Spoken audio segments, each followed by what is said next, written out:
या गुरु ग्रंथ साहिब की कोई वाणी निकाल कर उसमें से कुछ पुस्तक बनाकर उसका जो नित्य पाठ करना या नमाज करना, ये एक ही बात है। और इनसे क्या होगा, ज्ञान यज्ञ होता है। ज्ञान यज्ञ क्या होता है, जैसे शाम को बताया था कि जैसे खेत में बीज के फिर उसमें खाद और पानी की आवश्यकता पड़ती है, और खाद उसमें बीजा नहीं है, खाद पानी डालते रहे तो वो किसान नहीं है। इसी प्रकार जो हम केवल ये नित्य नेम करते हैं, चाहे किसी भी वेदों के से, जैसे ओम भूर्भुवः स्वः ये मंत्र करते हैं गायत्री, ये भी नित्य नियम नमाज कहो, चाहे इसको नित्य नेम कहो, नित्य पाठ कहो। इससे एक क्या होता है, एक तो ये ज्ञान होता है कि हम कौन हैं, कहां से आए, हमारा उद्देश्य क्या है, ये याद बनी रहती है। और फिर इन पाठों से हमें ज्ञान यज्ञ का भी पुण्य मिलता है। ऐसी 5 यज्ञ हैं। एक यज्ञ है धर्म की, दूसरी यज्ञ ध्यान, तीसरी यज्ञ हवन की, चौथी यज्ञ प्रणाम और 5वीं यज्ञ ज्ञान की है। ये 5 यज्ञ हमें इस भक्ति मार्ग को सफल करने के लिए करनी होंगी, परंतु पहले वो बीजना होगा सत्य नाम का। सत्य नाम रूपी बीज के फिर ये करेंगे, तब वो हमारा सत्य नाम रूपी बीज फलेगा। अगर हमने सतनाम ले लिया और ये यज्ञ नहीं की तो भी वो नहीं फलेगा, क्योंकि बीज खाद पानी बिना उभर नहीं सकता।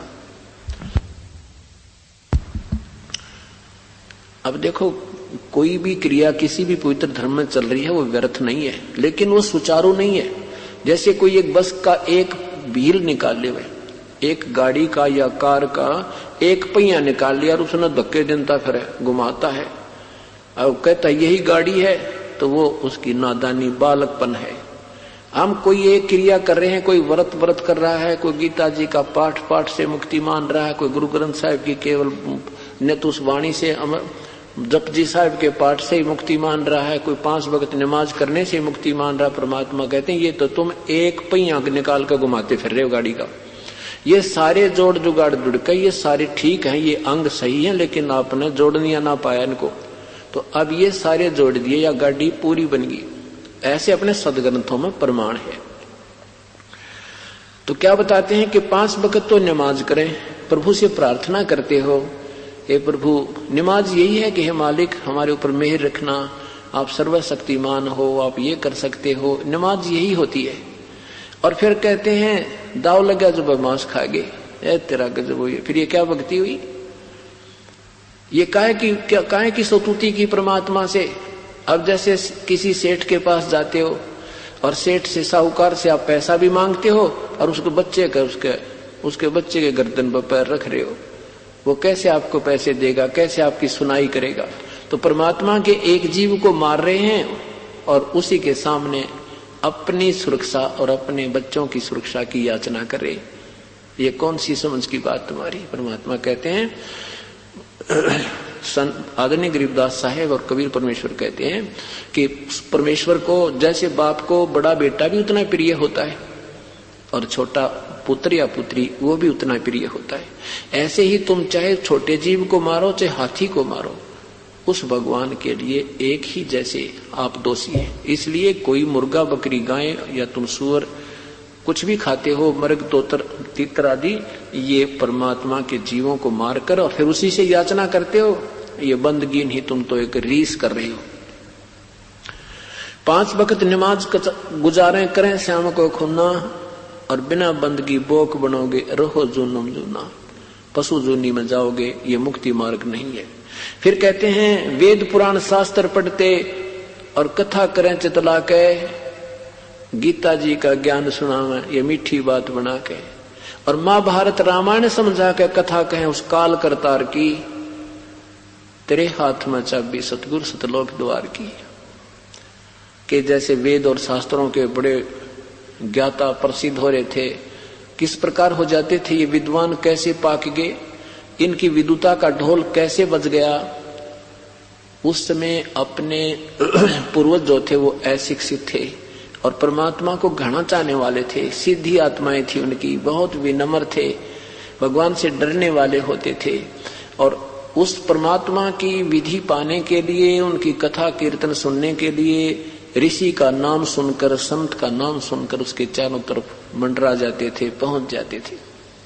और ये ऋषि जन संस्कृत ज्ञाता थे, संस्कृत में बोलते कुछ थे, उसका अनुवाद हमें कुछ करके सुनाते थे। ये कैसे ऋषि जी कहलागे, महर्षि कैसे कहलागे? एक समय की बात है, एक यात्री जा रहा था। एक शहर में पोस्टर लगे थे कि एक बहुत बड़ा विद्वान आया हुआ है, बहुत बड़ा गीता और वेदों के ऐसे ज्ञाता आज तक कोई हुआ ना हो सकता। बहुत ही विद्वान पुरुष है, बड़े अच्छे संस्कृत के ज्ञाता हैं, वेदों को तो कंठस्थ याद। सोचा भी महापुरुष आए हैं और ज्यादा समय तो है नहीं, आध घंटा तो सत्संग सुनकर फिर आगे प्रस्थान करूंगा। समय हुआ, यात्री सत्संग स्थल पर पहुंच गया। उस महर्षि जी ने संस्कृत में अपना प्रवचन प्रारंभ किया। पहले संस्कृत बोलता रहा, आधे घंटे को संस्कृत ही उच्चारण कर रहा था, मीठी मीठी आवाज लगा के, मीठे मीठे ढंग से। त्वमेव माता च पिता त्वमेव बंधु च सुखा त्वमेव, यानी 1 घंटे तक वह न्यू बांड्या करते। तो यात्री ने सोचा भाई महर्षि आध घंटे का समय है, ज्यादा मेरे समय जितना मिल जाए वही कुछ श्रेयकर होता है। तो उसने सोचा अब चलते हैं। तब तक वो वक्ता जो है संस्कृत बोल रहा था, जो यात्री नहीं समझ पा रहा था, श्रोता नहीं समझ पा रहा था ये कह क्या रहा है। लेकिन उसकी मीठी आवाज से बहुत प्रभावित और उसकी प्रशंसा से लोग कह रहे थे ऐसा सुना, ऐसी ज्ञाता नहीं सुना।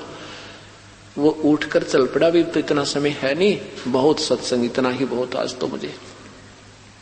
आगे वो जा रहा था, रास्ते में उसने किसी एक पाली से, एक ग्वाले से रास्ता पूछा। तो ग्वाले ने कहा, यात्री ने कहा भी मैं उस गांव से आया हूं, उस गांव जा रहा हूं और भाई यहां थोड़ी सी देर सत्संग भी सुनकर आया हूं। तो उस पाली ने कहा कि आजा बैठ जा यात्री, मुझे भी बता दे महापुरुष ने क्या वचन कहे, मेरा भी कल्याण हो जा। मैं जा तो सकता नहीं क्योंकि मेरे पास पशु बहुत हैं, मुझे 2 बात जो सुनकर आया है बता दे। यात्री कहता है भाई ऐसा महापुरुष तो ना तो हुआ और ना हुआ, वेदों के ज्ञाता क्या कहने भाई, पूछो मत क्या बताऊं। तो वो कहता भी मुझे भी 2 बात बता दे, मेरा कल्याण हो जा। यात्री कहता भाई ये तो मुझे मालूम नहीं वो क्या कह रहा था, पर ऐसा विद्वान आज तक हुआ ना हुआ। अरे तेरा फूटे बाग थरे, स्वयं को ये मालूम रहा है जो तेरी समझ में आई नहीं, फिर भी उसका प्रशंसक है। इसको कहते हैं लोक वेद। इस लोक वेद के आधार पर वो महर्षि पाक रहे थे और उनको इन सदग्रंथों का ABC का भी ज्ञान नहीं था। आज तक अगर ज्ञान होता पवित्र हिंदू धर्म में तो ये ब्रह्मा विष्णु को नहीं बताते। तो किसी को उठाकर देख लो, ये तो सर्वेश्वर है, महेश्वर है। और जबकि गीता जी में कहा कि इन तीनों भगवानों की पूजा, तीनों गुणों की पूजा मूर्ख लोग करें, गीता जी में लिखा है। और खुद जो गीता बोलता भगवान वो कहता मेरी पूजा भी व्यर्थ है, वो तो परमात्मा कोई और है पूजा के योग्य, उसके लिए कोई संत आएगा, तत्वदर्शी संत। मैं नहीं जानता की भक्ति विधि को। बताओ ये गीता जी बोल रही है और गीता जी क्या कह रही है आज तक हिंदू, पवित्र हिंदू समाज को नहीं पता। अपने जो गुरु ग्रंथ साहिब, पवित्र गुरु ग्रंथ साहिब क्या बोल रहा है ये पवित्र सिख समाज को कतई नहीं पता। और पवित्र कुरान शरीफ क्या बताना चाहती है ये पवित्र मुसलमान समाज को बिल्कुल नहीं मालूम। और यही बात है कि आज दास सत्य कहता है और उन लोक वेद सुनी सुनाई बातों के आधार पर ये ऐसे अड़के बैठ के अगर नहीं ये क्या जाने हमारे मजहब के बारे में। चलो उनके बारे में तो ना जानो, हिंदू धर्म में तो हमने 40 साल तो 38 साल तो मुझे हो गए थे उल्टे लगे सदगत। हमारे वक्ता क्या बता रहे। तो तब दास ने प्रार्थना की परमात्मा से, भगवान ये तो सारा संसार भूला पड़ा है, आप ही के बच्चे हैं, आप ही की आत्मा है और ये काल के दूत हमें उलझाए बैठे हैं। तो परमेश्वर ने इस दास को हिम्मत दी यह सत्य कहने की, और आज ये कड़वी कुलीन समाज को सुहागी। आज ये कुलीन अच्छी लगने लगी, सब खाने की चेष्टा कर रहे हैं, समाचार पत्रों को पढ़ रहे हैं। ठीक है, एक आधा स्वार्थी तो उछला कूदा भी है, ऐसा नहीं वैसा नहीं, तो उसको कहते तो एक बार देख तो लो अपनी पुस्तकों को उठाकर। जब वो देखता है तो दूसरे भी कह देते हैं भाई सत्य है, इसमें क्यों ट्या ट्या कर रहा है, तो बता आप की पुस्तक है, आप ही के प्रश्न नंबर लिखोगे तो फिर बाढ़ में पड़ो। तो अब ये समय आ गया है जो हम उस परम पिता को पहचानेंगे और सत्मार्ग पर